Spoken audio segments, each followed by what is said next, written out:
Guys, so karon magluto na pud ta og kapayas.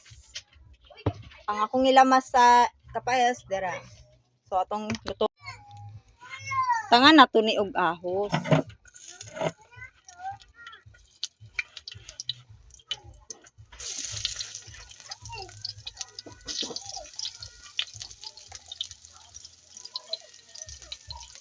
Kusog kaya ko ang akong gasulo.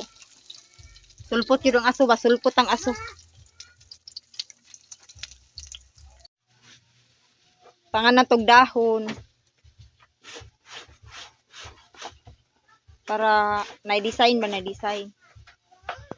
Nani ang sekreto sa pagluto para nakay sudan. A few moments later. Sinang nakay luto na lang kapayas.